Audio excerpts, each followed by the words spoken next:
I was just checking my watch. We're almost there. Almost to the anticipated day. But tonight we pause. We have only a little longer to wait. While we do so, I want to share a couple of stories with you, and then I want to ask something of you. Don't worry, it's not complicated. Nothing tricky or dramatic. I want to ask something of you, but not yet.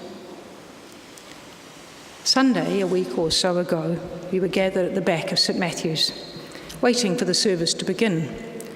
The organ was playing, accompanied by the slightly muted roar of the traffic going by because the doors of the church were open.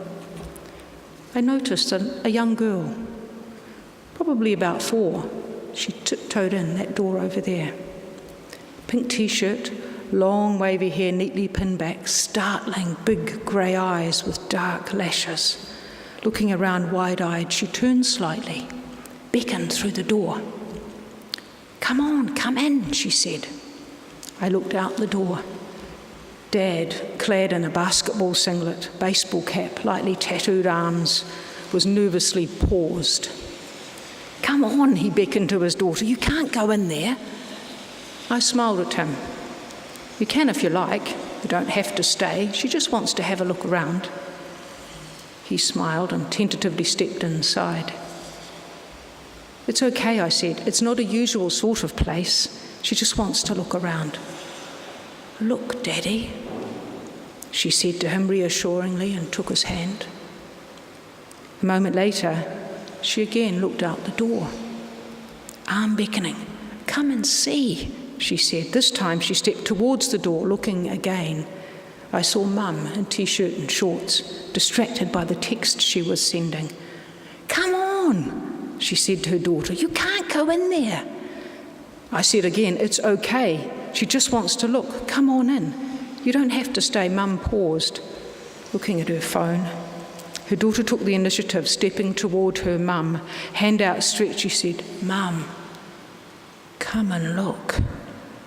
It's a castle like princesses live in.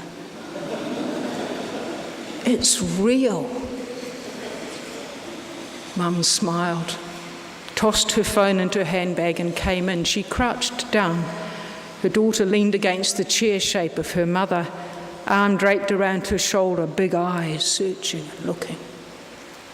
Her mum put her arm around her and said quietly and instructively, "This is a church. Princesses, castles and churches." I wonder the links that we made in that little bright, wide-eyed child self. As it happened a day or so later, I was looking for a book for a 2 going on 3-year-old young girl, and I stepped into the Unity Children's Bookstore, a dangerous place to go if you love books. After perusing the enticing array for a while, I decided I needed some guidance. The young woman serving was suggesting books to me when we were politely interrupted by a woman also buying in the shop. I don't mean to interrupt, but of course she did. I couldn't help but overhear, "Maybe I can help."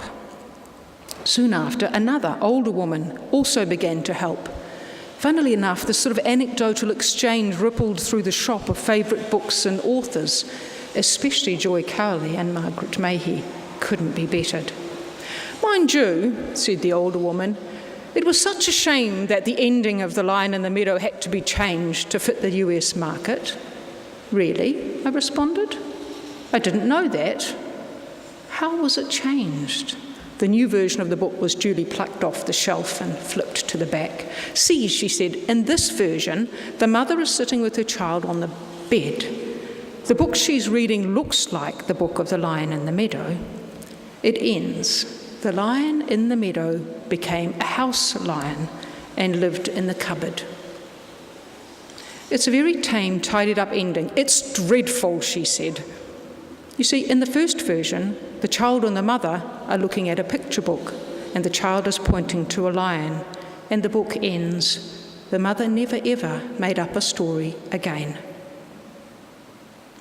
The woman further quipped, the older woman, "You either believe in the mystery and the magic or you don't," she said. "Putting a sappy, happy ending to it takes that all away. It makes an entirely different story and no fun at all." A nice, tied-up, happy ending, safe and comforting resolution.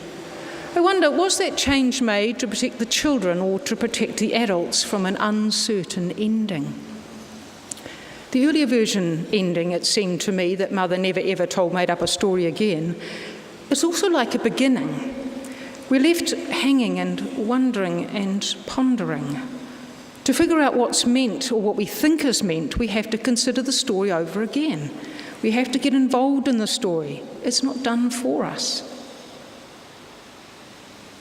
So wide-eyed wonder of a child and a children's story this Christmas Eve. It's now I want to ask something of you. I want you to pause for a moment, and I want you to remember back, if you can. Back before you had to become your grown-up adult self. I want you to remember your young, wide-eyed, awestruck, wondering self. I want you to remember those days when the days went on forever. And the world was a place alive with your imagining, where fantasy and fiction and real life were intermingled. When real was something you could make up and it was just as true as any other real, wasn't confined yet to some imposition by someone else. Can you remember that young self? It is still in you. This season, you see, we talk about angels and young women who get pregnant and birth God. We tell about shepherds seeing angels and magi. And tonight in our reading, the word that was in the beginning, who is God, we're told is made flesh. Bravely, tentatively, we draw near. We're curious, but we're also cautious because we're disbelieving before what we don't know. Not for certain. It feels as if we're on the brink of something, as if something is opening up in us. Now I'm going to ask something. Remember that child self. Before you try and make sense of what might be opening up in you, before you try to make it fit your world, before your credibility sensor shuts you down, stop. No, it doesn't make sense. Not for certain. We have tried to make a tidy package of the story of this season for years. We weave different story strands together from different gospels to make a complete story, to try to, but it's full of holes. It leaves more loose ends than tidy ones, because the story is not complete. It is very risky to get involved in such a story, to get tangled up in the puzzle of an incomplete story that's still unfolding, because it might ask something of us. It might need us. By getting involved, we become part of creating the telling and the sense of the story. We become part of the story. Because a story is as dependent on its teller as a newborn is on its nurturer.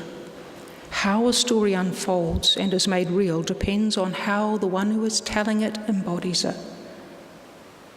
The story we heard tonight, that life has come into being, that life, that is, the light of all people, shines in the darkness, and the darkness shall never overcome it. Who is telling this story into the darkness in our world? Are we wide-eyed, wondering enough to notice light that is being shown to us? Are we insistent enough to tell others this is so? Darkness will not overcome the light. Are we courageous enough to live so as to make it real? Are we to tell of the presence of light despite the darkness? A light that darkness cannot overcome.